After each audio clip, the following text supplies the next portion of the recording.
Pipe से blood यहाँ से वहाँ चला जाता है। एक पाइप है, ठीक है, ये पाइप है और ये पाइप के अंदर क्या होती है, होल है।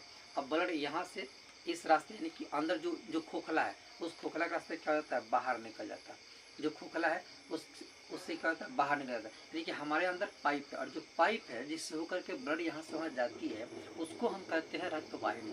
उसको क्या कहते हैं, उसको कहते हैं रक्त वाहिनी। और पता है जो रक्त वाहिनी होती है, जैसे कि यहाँ पर होल दिखाई दे रहा है, तो रक्त वाहिनी भी ठीक इसी प्रकार की पाइप होती है। और इसके जो भीतर का जो भाग है, इसके जो जो अंदर का जो भाग है, इसको हम क्या बोलते हैं पता है, इसको कहते हैं ल्यूमेन। इसको क्या बोलते हैं, ल्यूमेन, ठीक है। यानी कि रक्त वाहिनी जो पाइप होती है उस पाइप के अंदर क्या होता है, ल्यूमेन होता है। और पता है कभी कभी क्या होती है कि ना, मतलब ब्लड आ रहा है तो उसमें अगर कोलेस्ट्रॉल की मात्रा ज़्यादा है, यानी कि वसा की मात्रा ज़्यादा है, तो क्या होता है कि कभी कभी इस ल्यूमेन से चिपक जाती है। जो ल्यूमेन है इससे चिपक जाती है।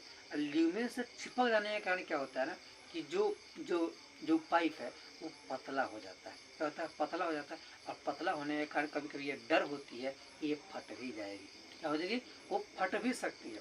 यानी कि जो इसमें ल्यूमेन की परत थी और जैसे उस जाता है ब्लड, यानी कि वो ब्लड जिसमें कोलेस्ट्रॉल है यानी कि वसा है, वो ब्लड जब जाता है तो उसमें जो वसा है, जो कोलेस्ट्रॉल है वो चिपक जाता है। और चिपकने के कारण क्या होता है ना कि ये धीरे धीरे कमज़ोर हो जाता है। क्या हो जाता है, ये कमज़ोर हो जाता है। अब कमज़ोर होकर कभी भी फट सकती है, ये कभी भी क्या हो सकती है, फट सकती है, ठीक है। तो रक्त वाहिनियों के भीतर वाले भाग को क्या बोलेंगे हम, ल्यूमेन बोलेंगे। क्या बोलेंगे उसको हम, ल्यूमेन बोलेंगे, ठीक है। क्या बोलेंगे, ल्यूमेन कहेंगे।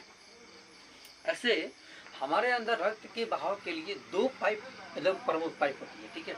दो वो ऐसा पाइप है जिसको एकदम रहना जरूरी है, उसका तो रहना जरूरी है। दो पाइप ऐसा है जिसको रहना बिल्कुल जरूरी है और वो हमारा पाइप कहलाता है, एक है धमनी